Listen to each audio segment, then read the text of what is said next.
Hi friends, இன்றைக்கி video நம்ம பார்க்க போகிறது ரொம்ப டேஸ்டியான, ஹெல்தியான, யம்மியான டேஸ்ட்டில் இருக்கக்கூடிய ஒரு பன் தான். நார்மலாக பேக்கரி கடையில் கிடைக்கக்கூடிய பன்னை வச்சு ரொம்ப டேஸ்டியான, ஹெல்தியான ஸ்நாக் எப்படி பண்ணுறதுன்னு பார்க்கலாம் வாங்க. இது எப்போயுமே நம்ம பண்ணுற ஒயிட் சாஸ் தான். இந்த பாஸ்தாக்கெலாம் பண்ணுவோம்ல, அதே ஒயிட் சாஸ் பண்ணிக்கோங்க. கொஞ்சமாக பட்டர் போட்டு அதில் ஒரு ஸ்பூன் மைதா போட்டு நல்லா இப்படி வாசனை வர வரைக்கும் நல்லா வதக்கிடணும்.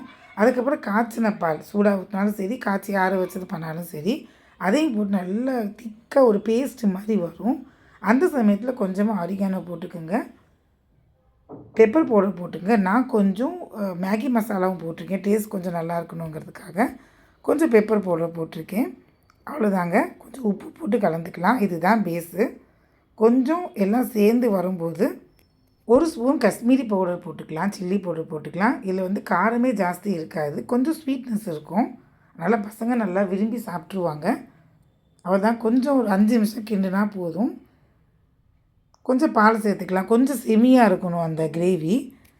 அப்புறம் வெங்காயம், தக்காளி, குடமிளகா, பன்னீர், ஸ்வீட் கார்ன் உங்கள் வீட்டில் என்ன இருக்கோ எல்லாத்தையும் குட்டி குட்டியாக சாப் பண்ணி போட்டுக்கோங்க. வெங்காயம்லாம் வதக்கணும்லாம் கிடையாது. வெங்காயம் தக்காளி நம்ம சாண்ட்விட்சுக்கு பண்ணுவோம் பார்த்திங்கன்னா, அந்த மாதிரி கொஞ்சம் க்ரன்ச்சியாக டேஸ்ட் இருந்தால் நல்லாயிருக்கும். ஸோ எல்லாத்தையும் சேர்த்து ஒரு 5 நிமிஷம் பரட்டி எடுத்தால் போதும். ரொம்ப நேரம் வதக்கணும் பண்ணணும்லாம் கிடையாது, வேக வைக்கணும்லாம் கிடையாது. அவ்வளோதாங்க. அதை பேஸ் உள்ளே வைக்கிற அந்த கிரேவி ரெடி ஆயிடுச்சு. பன்னை எப்படி பாதியாக கட் பண்ணிக்கலாம். கட் பண்ணி நடுவில் கொஞ்சமாக டொமேட்டோ சாஸ் தடவிக்கலாம். தடவி நம்ம பண்ணி வச்சுருக்க அந்த பேஸ் கிரேவி எடுத்து கொஞ்சமாக ஸ்ப்ரெட் பண்ணிவிட்டு அதுக்கு மேலே சீஸ் போட்டுக்கலாம். நான் சீஸ் ஸ்லைஸாக போட்டிருக்கேன். முதல்ல இந்த மோசரெல்லா சீஸ் ஸ்லைஸ் பண்ணது இருந்தால் அதை கூட போட்டுக்கலாம். ஆப்ஷனல் தான் இது. போட்டு நல்லா கவர் பண்ணிவிட்டு தவாவில் வச்சு கொஞ்சம் பட்டரை போட்டு மேலே கீழே கொஞ்சம் சுட்டு எடுத்திங்கன்னா சூப்பரான டேஸ்டியான ஒரு பன் கிரேவி மசாலா ரெடி ஆகிரும்.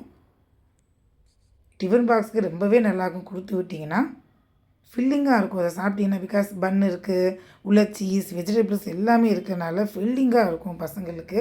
நம்மளே டயட்டில் இருக்கவங்க அதை சாப்பிட்லாம். கொஞ்சம் முன்னாடி பின்னாடி கொஞ்சம் ரோஸ்ட் பண்ணிட்டிங்கன்னா அந்த பட்டரில் டேஸ்ட்டு சூப்பராக இருக்குங்க. நல்லா மூடி வச்சிட்டிங்கன்னா உள்ளே இருக்க அந்த சீஸ் மெல்ட் ஆகி சீஸியான ஒரு பன் கிரேவி ரெடி ஆயிரும்.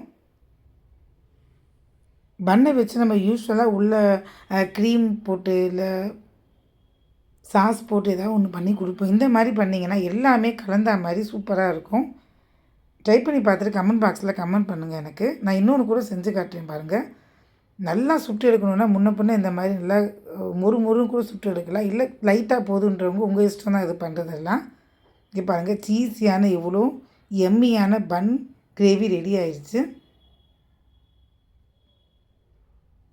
ட்ரை பண்ணி பாருங்கள் வீட்டில். கமெண்ட் பாக்ஸில் கமெண்ட் பண்ணுங்கள், ஷேர் பண்ணுங்கள் வீடியோவை. தேங்க்ஸ் ஃபார் வாட்சிங்.